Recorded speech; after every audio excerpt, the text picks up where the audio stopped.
Bismillahirrahmanirrahim. Assalamualaikum warahmatullahi wabarakatuh. Perkenalkan, nama saya Dwiki Husinjaini dengan NPM 212151045, kelas 2021B, Program Studi Pendidikan Matematika Fakultas Keguruan dan Ilmu Pendidikan Universitas Siliwangi. Video ini saya buat untuk memenuhi tugas ujian akhir semester mata kuliah Filsafat dan Sejarah Matematika dengan dosen pengampu Bapak Dr. Andes Denny Nurjamil, Magister Pendidikan. Di video kali ini akan dipaparkan mengenai hakikat representasi matematis dan gaya kognitif. Untuk lebih jelasnya, bisa disimak baik-baik videonya ya teman-teman. Yang pertama yaitu definisi representasi matematis. Yang pertama, menurut Rangkuti, representasi matematis sebenarnya bukan hanya menunjuk kepada hasil atau produk yang diwujudkan dalam konfigurasi atau konstruksi baru dan berada, tetapi juga proses pikir yang dilakukan untuk dapat menangkap dan memahami konsep, operasi, dan hubungan-hubungan matematik dari suatu konfigurasi. Yang selanjutnya, menurut Goldin, representasi matematis adalah suatu konfigurasi atau bentuk, juga susunan yang dapat menggambarkan, mewakili, atau melambangkan sesuatu dalam suatu cara. Dan yang selanjutnya, menurut Sihaputar dan kawan-kawan, representasi matematis membantu menggambarkan, menjelaskan, atau memperluas ide matematika dengan berfokus pada fitur-fitur pentingnya. Nah, dari beberapa pendapat ahli tersebut, dapat disimpulkan bahwa representasi matematis adalah sebuah penerjemahan dari suatu masalah matematika berupa bentuk, gambar, persamaan, dan sebuah model matematika yang digunakan sebagai upaya untuk mencari sebuah solusi dari masalah matematika itu sendiri, serta menjawab pertanyaan-pertanyaan yang ada dalam bentuk kata-kata. Kemampuan representasi dalam matematika sangat diperlukan karena representasi merupakan cara yang digunakan siswa untuk mengkomunikasikan ide-ide, gagasan, atau jawaban dari suatu permasalahan. Representasi di sini dipandang sebagai abstraksi internal dari ide-ide matematis atau skema kognitif yang dibangun melalui pengalaman. Yang selanjutnya ada jenis-jenis representasi matematis. Menurut Les dan Ford dalam Sabirin, membagi 5 jenis representasi matematis yang digunakan dalam pembelajaran matematika, yaitu sebagai berikut. Yang pertama, representasi adalah sesuatu yang melambangkan objek atau proses dunia nyata. Yang kedua, representasi konkret. Yang ketiga, representasi simbol aritmatika. Yang keempat, representasi bahasa lisan atau verbal. Yang kelima, representasi gambar dan grafik. Yang selanjutnya yaitu indikator representasi matematis. Menurut Muzakir, dalam penelitiannya mengelompokkan representasi matematis ke dalam 3 indikator, yaitu sebagai berikut. Yang pertama, representasi visual berupa diagram, grafik atau tabel dan gambar. Yang kedua, persamaan atau ekspresi matematis. Yang ketiga, kata-kata atau teks tertulis. Yang selanjutnya yaitu contoh penyelesaian permasalahan dengan menggunakan representasi matematis. Salah satu contoh masalah matematika yang terkait dengan representasi matematis disajikan dalam contoh berikut. Apa yang akan terjadi terhadap luas daerah sebuah persegi panjang jika panjang sisinya menjadi 2 kali panjang semula? Masalah tersebut menarik untuk disajikan karena siswa ditantang untuk berpikir menggunakan informasi yang tersedia dan mengaitkannya dengan pengetahuan yang sudah mereka miliki sebelumnya. Masalah tersebut juga memungkinkan untuk diselesaikan dengan lebih dari satu cara. Salah satu contoh pemecahan masalah yang mungkin dilakukan siswa adalah dengan menyelesaikannya secara langsung, yakni menggunakan representasi simbolik sebagai berikut. Misalkan persegi panjang semula panjangnya A dan lebarnya B, sehingga diperoleh luasnya adalah luas sama dengan A kali B sama dengan AB. Jika panjang sisinya menjadi 2 kali panjang semula, maka panjangnya yaitu 2A dan lebarnya 2B, sehingga luasnya menjadi luas sama dengan 2A dikali 2B sama dengan 4AB. Jadi dapat disimpulkan bahwa luas persegi panjang yang baru menjadi 4 kali luas persegi panjang semula. Nah, yang terakhir yaitu manfaat representasi matematis. Beberapa manfaat atau nilai tambah yang diperoleh guru atau siswa sebagai hasil pembelajaran yang melibatkan representasi adalah sebagai berikut. Yang pertama, pembelajaran yang menekankan representasi akan menyediakan suatu konteks yang kaya untuk pembelajaran guru. Yang kedua, meningkatkan pemahaman siswa. Yang ketiga, menjadikan representasi sebagai alat konseptual. Yang keempat, meningkatkan kemampuan siswa dalam menghubungkan representasi matematis dengan koneksi sebagai alat pemecah masalah. Yang kelima, menghindarkan atau meminimalisir terjadinya miskonsepsi. Nah, yang selanjutnya yaitu definisi gaya kognitif. Yang pertama, menurut Warli, gaya kognitif adalah karakteristik individu dalam hal merasa, mengingat, mengorganisasikan, memproses, dan pemecahan masalah. Yang selanjutnya menurut Thomas, gaya kognitif merujuk pada cara seseorang memproses informasi dan menggunakan strategi untuk menanggapi suatu tugas.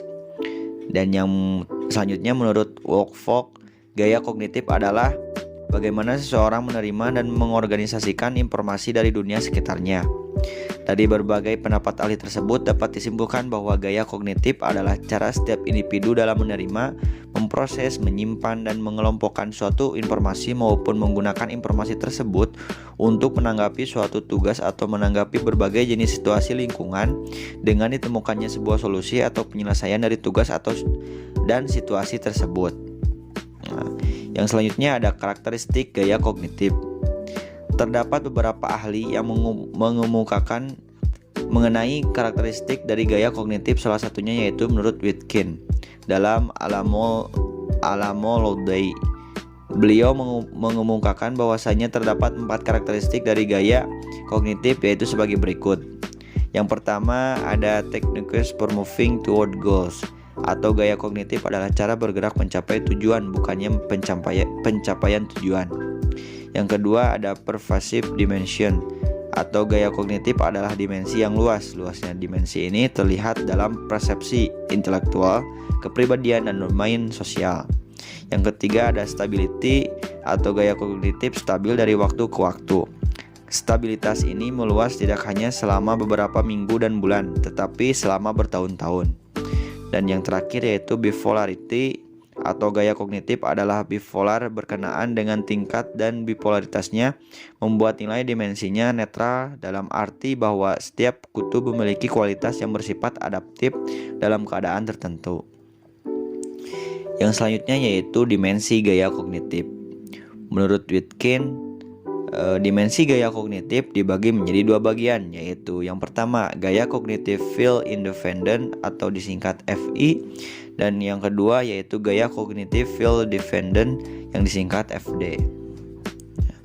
Yang selanjutnya yaitu ciri-ciri gaya kognitif. Yang pertama, gaya kognitif field independent. Terdapat 5 ciri-ciri yang biasanya muncul dalam gaya kognitif field independent, yaitu sebagai berikut. Yang pertama, memiliki kemampuan analisis untuk memisahkan objek dari lingkungannya. Yang kedua, memiliki kemampuan untuk mengorganisasikan objek-objek. Yang ketiga, memiliki orientasi impersonal. Yang keempat, memilih profesi yang bersifat individual. Yang kelima, mengutamakan motivasi internal dan penguatan internal. Lalu yang kedua yaitu gaya kognitif field dependent. Terdapat 6 ciri-ciri yang biasanya muncul dalam gaya kognitif field dependent, yaitu sebagai berikut. Yang pertama, cenderung untuk berpikir global. Yang kedua, cenderung menerima struktur yang sudah ada. Yang ketiga, memiliki orientasi sosial. Yang keempat, cenderung memilih profesi yang menekankan pada keterampilan sosial.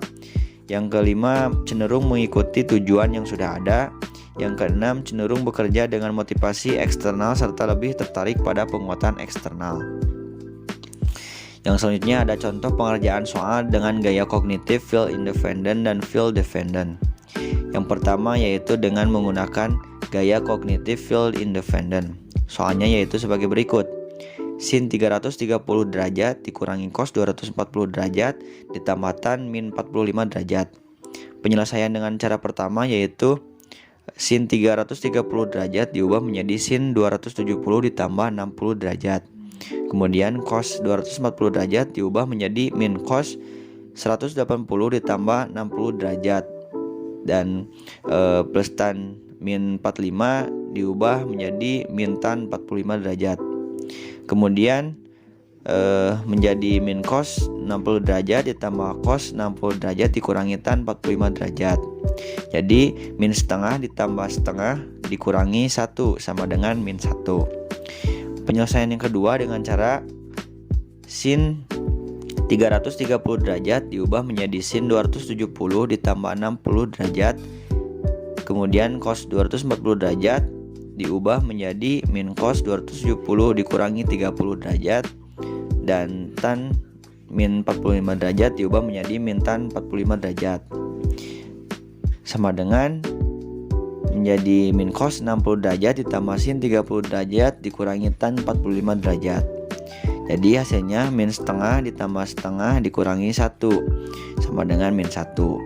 Nah, berdasarkan penyelesaian di atas dapat disimpulkan bahwa pada gaya cognitive field independent memenuhi ketiga indikator kemampuan berpikir kreatif, yaitu kefasihan, fleksibilitas, dan kebaruan.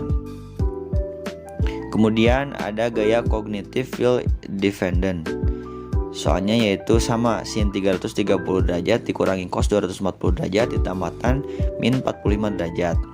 Penyelesaiannya sin 330 derajat diubah menjadi sin 360 derajat dikurangi 30 derajat. Dan min cos 240 derajat diubah menjadi min cos 180 ditambah 60 derajat. Dan tan min 45 derajat diubah menjadi min tan 45 derajat. Jadi min sin 30 derajat ditambah cos 60 derajat dikurangi tan 45 derajat. Hasilnya min setengah ditambah setengah dikurangi 1 sama dengan min 1. Nah, berdasarkan penyelesaian di atas dapat disimpulkan bahwa pada gaya cognitive field dependent belum memenuhi ketiga indikator kemampuan berpikir kreatif, yaitu kefasihan, fleksibilitas, dan kebaruan. Dan materi yang terakhir yaitu manfaat pembelajaran dengan gaya kognitif. Berikut merupakan manfaat dari pembelajaran dengan gaya kognitif yang berlangsung secara maksimal. Yang pertama, mampu meningkatkan pembelajaran seumur hidup. Yang kedua, mampu meningkatkan kepercayaan diri dalam mengerjakan tugas. Yang ketiga, mampu meningkatkan pemahaman peserta didik dalam memperoleh informasi baru. Yang keempat, mampu meningkatkan keterampilan dalam pemecahan masalah. Yang kelima, mampu membantu mempelajari hal-hal yang baru dengan lebih cepat. Dan yang terakhir, mengajar membentuk formasi konsep atau berpikir abstrak. Sekian yang dapat saya sampaikan. Mohon maaf apabila ada kekurangan ataupun kesalahan. Terima kasih yang sudah menonton video ini. Semoga video ini bermanfaat. Wassalamualaikum warahmatullahi wabarakatuh.